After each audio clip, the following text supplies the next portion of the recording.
Essa é mais uma aula de geografia e o tema é Rede Urbana Brasileira. Para você que chegou agora nesse canal, inscreva-se e dê o seu like nesse vídeo. Rede urbana e hierarquia.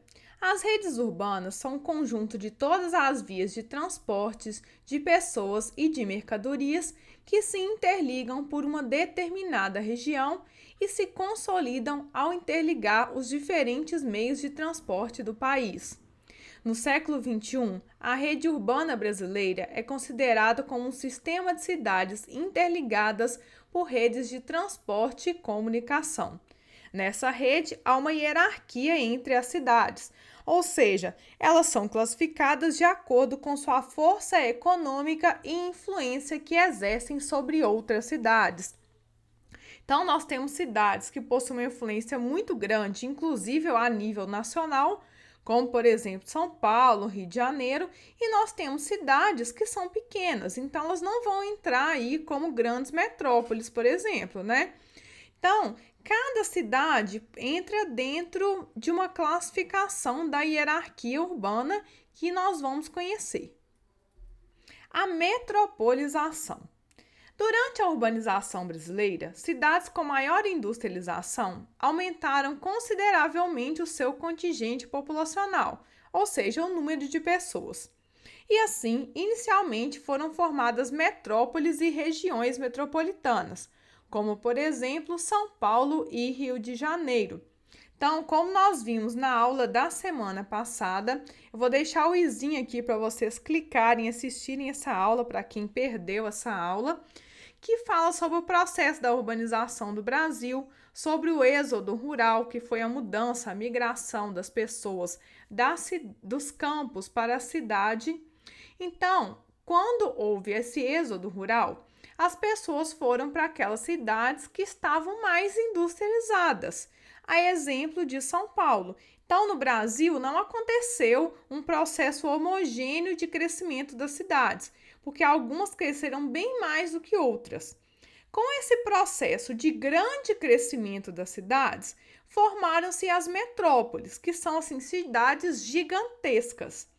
E o crescimento dessas cidades também gera aí as regiões metropolitanas, que é uma grande área com várias cidades, incluindo a metrópole, do qual essas são interligadas e dependem dessa metrópole. São Paulo foi a cidade com maior poder de atração. Ainda hoje, ela concentra um grande número de atividades e, consequentemente, exerce influência sobre as cidades vizinhas, que integram a região metropolitana.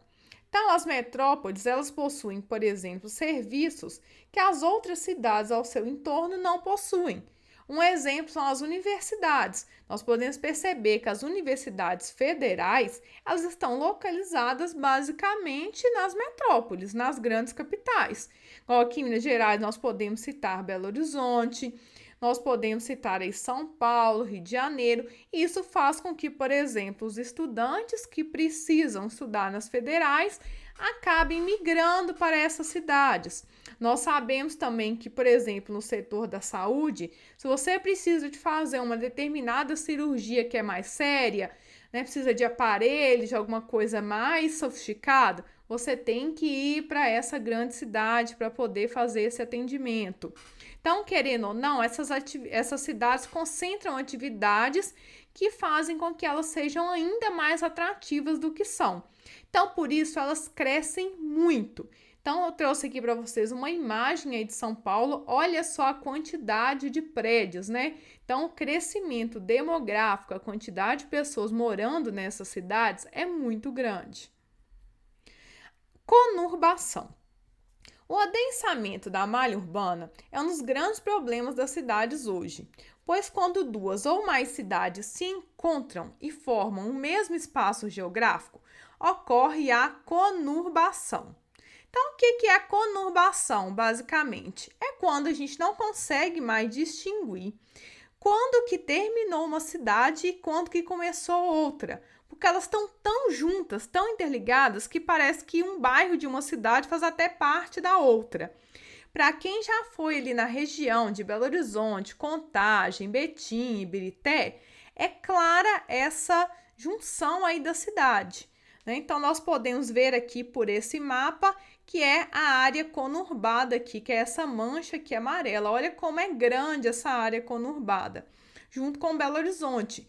Então, você às vezes está em um bairro de Belo Horizonte, de repente você já está em Contagem, de repente você já está em Ibirité, né? Parece que até mesmo o mesmo bairro dentro da cidade.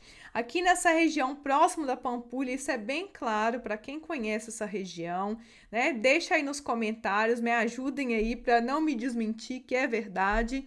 Para quem chega aqui pela BR-040, nessa área aqui de entrada de Belo Horizonte, você acaba de sair de Contagem, tem uma descidona assim, você entra na cidade de Belo Horizonte. Então, assim, é difícil você saber quando que acabou uma cidade e começou a outra. Os limites não são mais claros, porque as cidades estão juntas, se encontraram. Esse processo também pode ser explicado pelo crescimento dessas cidades de maneira elevada, ao ponto que as suas respectivas malhas urbanas integram-se, tornando-se um único meio urbano. As cidades de Belo Horizonte, Contagem, Ibirité e Betim vivenciam então esse processo de conurbação. Porém, o urbano não é apenas flores, né? Não são apenas flores, é também um grande lugar de segregação espacial. A cidade é um produto social, então é um produto da sociedade. A sociedade cria cidades. Então, ela é o resultado da relação entre o homem e o meio em que ele vive. À medida que o homem produz o espaço ao longo do tempo, ele reproduz a própria sociedade e a desigualdade social. Então, nós temos na sociedade brasileira uma grande desigualdade social, que seria o quê? As pessoas que são ricas são muito ricas e as pessoas que são pobres são muito pobres. Então, por causa disso, nós podemos perceber que tem uma desigualdade social enorme e nessas grandes cidades isso é claramente perceptível. Então, eu trouxe para vocês aqui uma imagem que demonstra isso claramente. Olha para vocês verem, aqui nós temos um conjunto, né, de prédios claramente de classe alta, de classe social alta. Isso aqui é uma imagem de Paraisópolis, tá? Em São Paulo. Isso aqui é a grande favela lá de Paraisópolis, do lado de um grande bairro rico. Então, a urbanização, que é capitalista, ela gera uma segregação espacial. É uma separação mesmo. Aqui está a área pobre e aqui está a área rica, né? Há muitos loteamentos e ocupações irregulares. Aqueles que não têm condições financeiras para pagar suas moradias são excluídas da cidade e acabam mudando para as periferias e as cidades da região metropolitana. Então, morar numa cidade grande, principalmente nesses bairros mais caros, né, tem que ter muito dinheiro.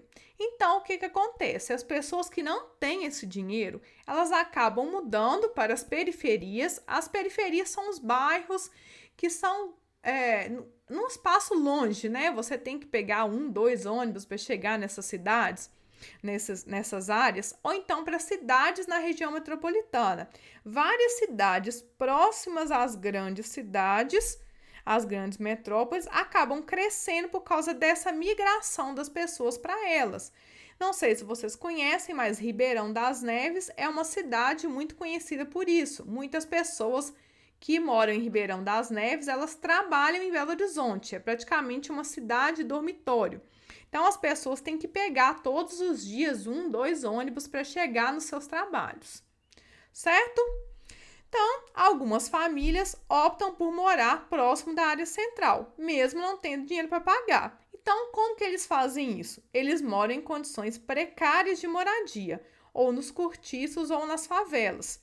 Então, a mudança dessas pessoas para as áreas que não seriam habitadas normalmente, né? É uma maneira de conseguir viver próximo da área que é mais nobre da cidade, inclusive também economizar, por exemplo, na passagem de ônibus, né? Pessoal, então é isso. Obrigado por terem ficado aí até o final da aula. Dê o seu like nesse vídeo, inscreve no canal e até a próxima. Tchau, tchau!